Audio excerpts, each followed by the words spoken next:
Prove trigonometric identity, which happen to be double angle identity. This is part 3. We're going to start with left hand side and drive to the right hand side. A. Prove sine 2 beta times cosine 2 beta equals sine 2 beta minus 4 sine cubic beta cosine beta. B. Prove sine 2 beta cosine 2 beta equals 4 cosine cubic beta sine beta minus sine 2 beta. C. Prove sine 2 beta cosine 2 beta equals 2 cosine cubic beta sine beta minus 2 sine cubic beta cosine beta. In A, we're going to use double angle identity cosine 2 beta equals 1 minus 2 sine squared beta. In B, we're going to use double angle identity cosine 2 beta equals 2 cosine squared beta minus 1. In C, we're going to use the double angle identity cosine 2 beta equals cosine squared beta minus sine squared beta. In all A, B, and C, we're going to use the double angle identity sine 2 beta equals 2 sine beta cosine beta.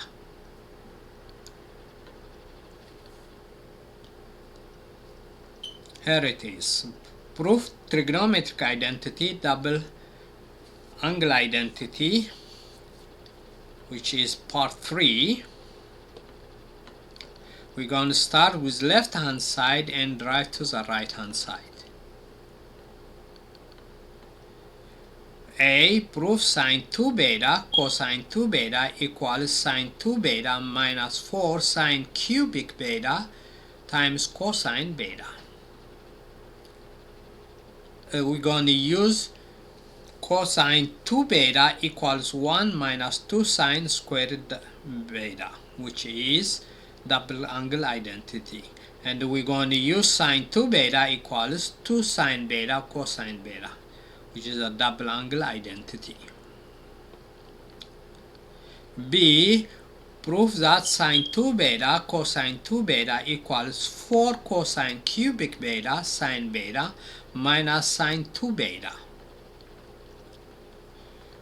And here we're going to use the double angle identity cosine 2 beta equals 2 cosine squared beta minus 1, and the double angle identity sine 2 beta equals 2 sine beta cosine beta. And C. Prove sine 2 beta times cosine 2 beta equals 2 cosine cubic beta sine beta minus 2 sine cubic beta cosine beta. In C, we're going to use the double angle identity cosine 2 beta equals cosine squared beta minus sine squared beta, and the double angle identity sine 2 beta equals 2 sine beta cosine beta. And here is the detailed proof.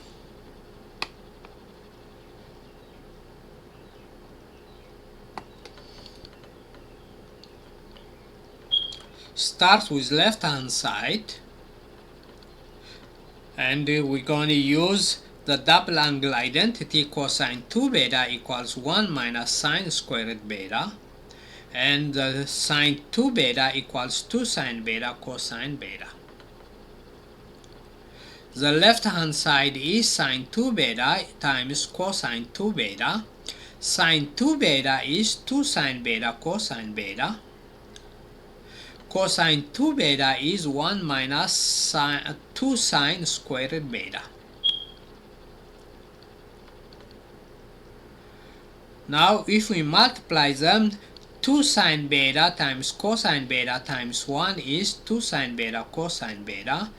2 sine beta cosine beta times 2 sine squared beta is 4 sine cubic beta cosine beta. But we know that 2 sine beta cosine beta is sine 2 beta, therefore we started with the left hand side sine 2 beta cosine 2 beta and arrived 2 sine beta minus 4 sine cubic beta cosine beta, which is the right hand side. And that's the end of the proof of part A. Part B, again, start from left hand side and drive to the right hand side. And we're going to use the double angle identity cosine 2 beta equals 2 cosine squared beta minus 1. And double angle identity sine 2 beta equals 2 sine beta cosine beta. The left hand side is sine 2 beta times cosine 2 beta. Sine 2 beta is 2 sine beta cosine beta. Cosine 2 beta is 2 cosine squared beta minus 1. Then 2 cosine beta cosine beta times 2 cosine squared beta is 4 cosine cubic beta sine beta. 2 sine beta cosine beta times 1 is minus 2 sine beta cosine beta.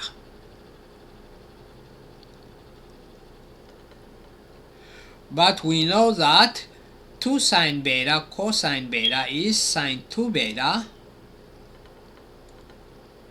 Therefore, we started with the left hand side sine 2 beta cosine 2 beta and arrived to 4 cosine cubic beta sine beta minus sine 2 beta, which is the right hand side.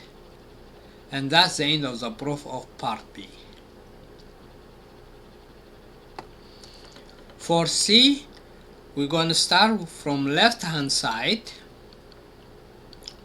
and we're going to use the double angle identity cosine 2 beta equals cosine squared beta minus sine squared beta, and the double angle identity sine 2 beta equals 2 sine beta cosine beta. So the left hand side is sine 2 beta times cosine 2 beta. Sine 2 beta is 2 sine beta cosine beta. Cosine 2 beta is cosine squared beta minus sine squared beta. And when you multiply 2 sine beta cosine beta times cosine squared beta is 2 cosine cubic beta sine beta. 2 sine beta cosine beta times sine squared beta is minus 2 sine cubic beta cosine beta. So we started with the left hand side sine 2 beta cosine 2 beta and arrived to 2 cosine cubic beta sine beta minus 2 sine cubic beta cosine beta, which is the right hand side. And this is the end of the proof of part C. Thank you. Please subscribe, share and like, and ask your friends to subscribe, share and like.